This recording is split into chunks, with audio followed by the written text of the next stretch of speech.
Hi all, welcome back to the channel. This is the obligatory van tour, which a few people have asked about, so I thought I'd run you through a few things. But first off, I wanted to talk about security on the van. My van has been broken into 3 times.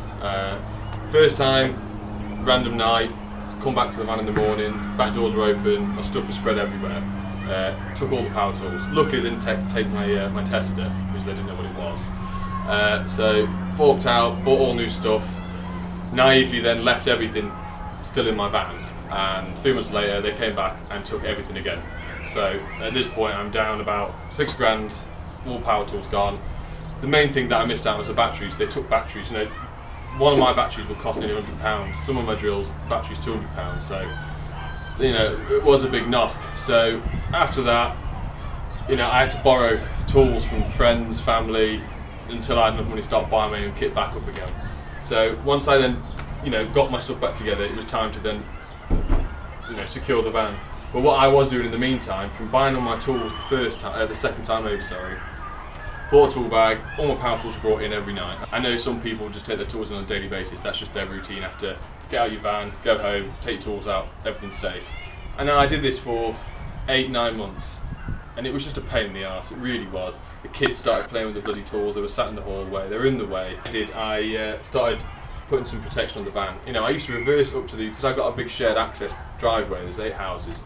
I can't park my van against the wall or barricade it in, so either way the back door's always exposed or the sliding door, so either way they can get in.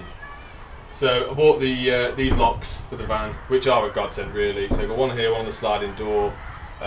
You can't pick them, you can't snap them. I've seen people when they have these on the van, the only way to get in the van is they cut a big bloody hole in the door. Yeah, that is a pain in the arse, but if there's some form of protection on there, I want, any way the thieves look at your van and go, yeah, I might not try it. But it was the 3rd time that they tried to get in. It was just normal evening, I've got the stuff on the van, but it was 9 o'clock, I hadn't put my lock on the van, I hadn't done any of that stuff yet. Normally I just do it before to bed. It was 9 o'clock, I just went upstairs to check on the kids were alright, looked out the landing window and saw my back doors open on my van. So without any hesitation, stupidly, ran outside in my slippers, and there was a guy in the back of my van and he had his van reversed up to mine. Without thinking, grabbed him, pushed him, lovely words were exchanged in the process, to the point where he then pulled his hands out of his pockets, thinking he had a knife on him. He didn't, but he had a balaclava on, he had motorbike gloves on, he was ready to do business, and I thought, okay. And then it was when his mate came around the corner with a big crowbar, tried to hit me with it, and I thought, no, I'm not going to win this one. So I backed off, unknown to me, realised that the kids were in the house by himself, my other half was out. So stepped back, and a few more words were exchanged, and then they got on their jolly way, rang the police, they couldn't do anything. But what the good thing was is they didn't actually take anything. So the lock wasn't on the back, but I invested in one of these van vaults, and what he was trying to do was crowbar this, and there's no way you can get in that at all other than grinding it or drilling it. So to anyone that wants to protect their tools, that do leave it in every night, get one of these. It saved thousands of pounds worth of my tools, and I highly recommend it. So there's not even a scratch where he tried to get in it, to be fair, and he must have been trying at it for a fair while. So yeah, get one of them. So I'll run you around racking, van, this, that and the other, so we'll go from there. Okay, it's nothing fancy in here. Literally, I've got a dash cam, standard radio, seats where the goblins sit after I picked them up from school, so that's that. I always carpet the inside of my vans, it just stops stuff sliding around. I know you get the new moulded plastic, but shit just slides everywhere, and it's always a pain in the arse, and plus you can hoover it up.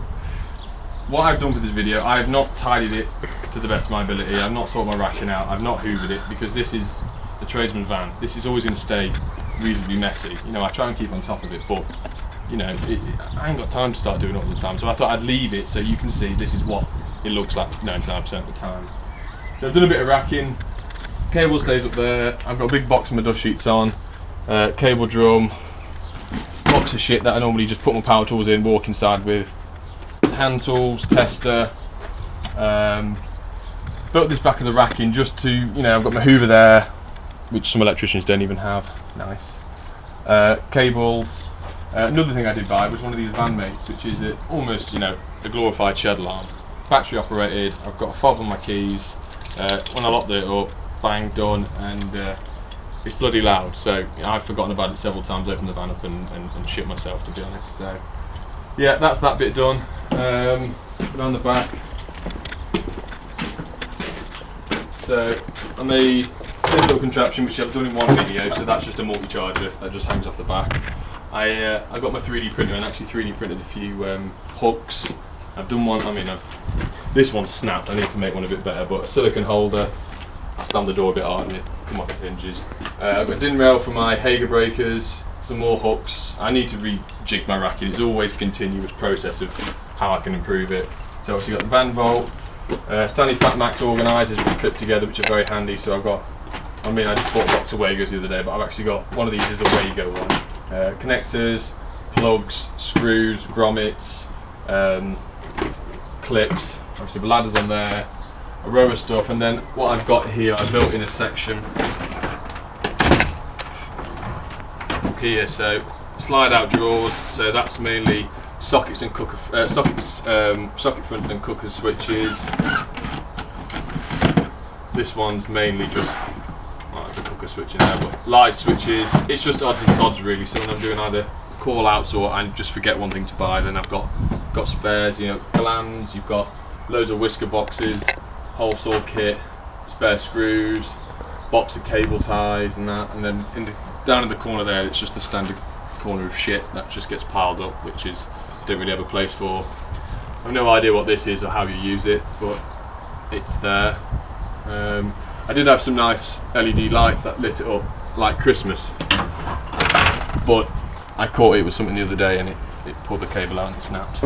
So, but that also probably helped me when the burglars tried to get in, because there was no light. It was pitch black in here, so that probably helped, but I need to get that repaired. Ladder wise, just standard Rhino, two run roof rack. Ladders on, Rhino tubes, that's got all my capping in, that's got conduit, a bit of copper pipe. But that's it really. I mean, we've got Buzz Lightyear down here, so kids love that. I did fit actually a reversing camera. Got it off eBay for 40 quid. Camera's in there, and there's a little 4-inch screen at the front, which is very handy because parking the van sometimes it is a pain in the arse.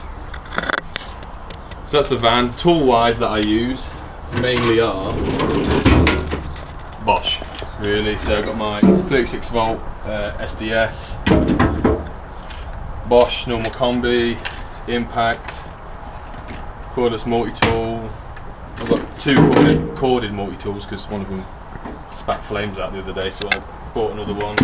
Corded SDS, which you'll always need. 36, no, it's not 36 volt. 18 volt circular saw, that comes in handy for floorboards sometimes, but mainly just for cutting bits of wood up to support either holes that I've drilled or floorboards that have snapped and broken.